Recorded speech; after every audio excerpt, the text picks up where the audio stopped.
Hello ladies and gentlemen guys and God my name is Zebra Osman. Okay ကျွန်တော်ဒီနေ့ပေါ့နော်sharing လုပ်ပေးသွားမယ်ဂါထာလေးတစ်ပုဒ်ရှိတယ်စီရင်လေးပေါ့ဒီစီရင်လေးကကျွန်တော်တို့ဒါအုံမာတန်တီဂါထာလို့ခေါ်တယ်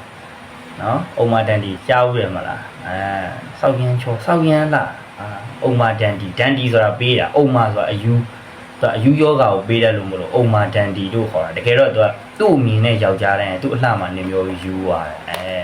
ဒီလိုမျိုးကိုလှအောင်ဘယ်လိုလုပ်ရမလဲဂါထာလေးပြီးမယ်ဆိုဂါထာကနေရရေပတန်တိမှန်စိတ်တန်ဟွန်တုပီယံမပီယံပီယနာစိတ်တီနာစိတ်တန်ဟွန်တုပီယံ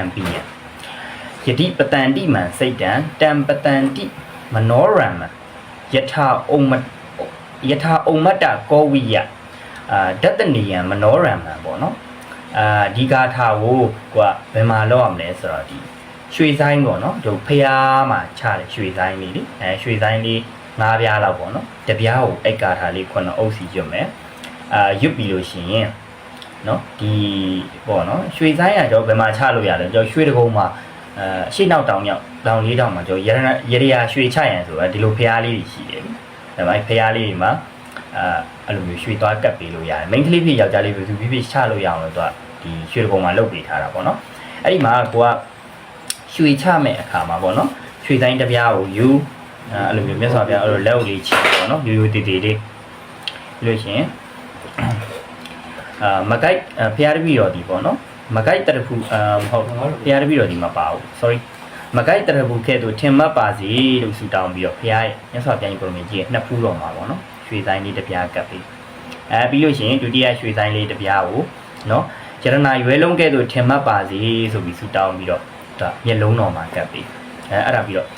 ကရဝိမင်းကဲ့သို့ထင်မှတ်ပါစေဆိုပြီးဆုတောင်းပြီးတော့နှက်ခမ်းတော်မှာချပြီးနော်နောက်ပြီးတော့လေဝတ်တန်စာကဲ့သို့ထင်မှတ်ပါစေလို့ဆုတောင်းမြတ်စွာဘုရားရှင်ကိုရမကြီးရဲ့ဒီလေဝင်းတော်ပေါ့နော်အဲ့မှာဆုချပြီးနောက်ပြီးတော့ဝမ်းထွက်သားကဲ့သို့ထင်မှတ်ပါစေလို့ဆုတောင်းပြီးလို့ရှိရင်မြတ်စွာဘုရားရှင်ကိုရမကြီးရဲ့ဝမ်းတော်မှာချပြီးပေါ့နော်ရွှေဆိုင်၅ပြားအဲ့ဒါလုပ်လို့ရှိရင်ဘာကောင်းလဲဆိုပြီးရအရန်ကောင်းသူကအထက်ပညာစစ်စစ်လည်းဖြစ်တယ်ပြီးတော့ဖရာတရားပဲလေဒါပြီးတော့ကုသိုလ်လည်းရနော်ဝမ်းလဲဝရတော့မဟုတ်ရုပ်လဲလာပေါ့ဗျာကုသိုလ်လည်းရရုပ်လဲလာတစ်ချက်ကုန်နှစ်ချက်ပြက်ဘဲပါကြည်သုံးချက်ဘဲဒီစော်ကြီးကြည်နော်ဝမ်းသာစရာကြီးလိုက်လုပ်ကြည့်ပါဗျကိုယ်တိုင်လည်းလုပ်တယ်ထူးလို့မို့လို့ဒါပြန်ပြီး sharing လုပ်ပေးတာပါအားလုံးပဲချမ်းသာကြပါစေ